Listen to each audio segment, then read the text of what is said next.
Haqiqiy do'st degan kim? U yaxshi fazilatlaringizni ko'rsatishga yordam beradigan kishi. Beshingizga kun tushganda hamisha yoningizda bo'ladigan odam. Pand nasihatlar 18-24 da ba'zi do'st qarindoshdanmi yaqinroq bo'lganligi aytilgan. Mana bu haqiqiy do'st. Bundaq do'stni tepish qiyin. Agar hamma odam meni yaxshi deb o'ylasangiz, haqiqiy do'stni topamaysiz. Undaqda haqiqiy do'stni tepish uchun nima qilish kerak? Uning tashqi ko'rinishiga qaramay, uning qalbiga qarab beqing. Ishonchli birini do'st tuting. U xatolig'ingizni o'zingizga sep o'tamay kechirib yetadi.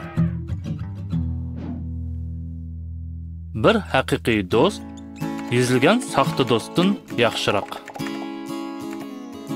Haqiqiy do'stni tepish uchun yangi kishilar bilan tanishishingiz kerak. Siz ularni o'ylamagan yerda uchratishingiz mumkin. Shunga ko'proq odam bilan aralashib ko'ring.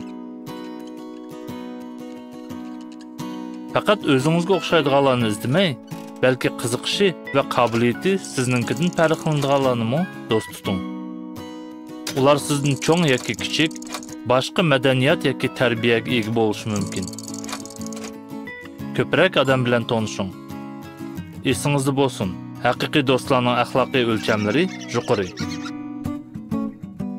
Ba'zi do'stingiz sizni foydalanishi yoki kayningizni g'iybat qilib, so'z chechak taqitishi mumkin.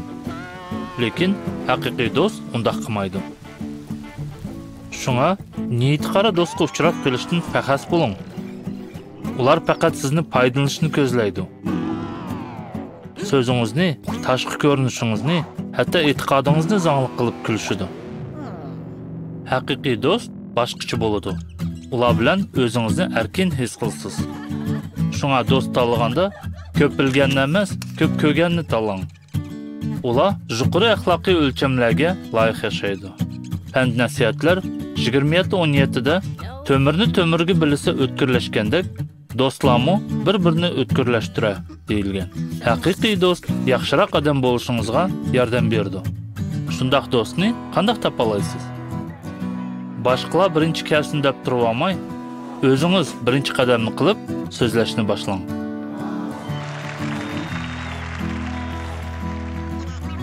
Albatta, so'z qildisa, o'zingiz haqida so'zlayamang. Ularningmi ahvolini so'rab tingshang. Diqqat bilan tingshang. Do'stingizning so'zini ko'ngil qo'yib tingshigingiz uning uchun eng yaxshi sovg'a. Yana nima qilish kerak? To'g'ri, kuch chiqarish kerak. Do'stligingiz chin bo'lishi uchun tirishchilik ko'rsating. Ishonchli ham xatolikni o'ziga solmaydigan do'st bo'ling. Do'stlaringizga ig'ir ahvollarda tayanchi bo'ling. Shundaq qilsangiz, oranglardagi do'stlik guli poraklab ichiladi. Filipliklarga 2:4 da faqat o'z manfaatingizga g'amxo'rlik qilmay, boshqalarningmi manfaatini o'ylanglar deb yozilgan. Boshqalarga ko'ngil bo'lsangiz, ular bilan haqiqiy do'st bo'la olasiz. Hayotingizda ko'p odamlar bilan tanishsiz. Lekin kim bilan do'st bo'lish o'zingizga bog'liq. Shunga dana bo'ling. Haqiqiy do'stlarni tanlang.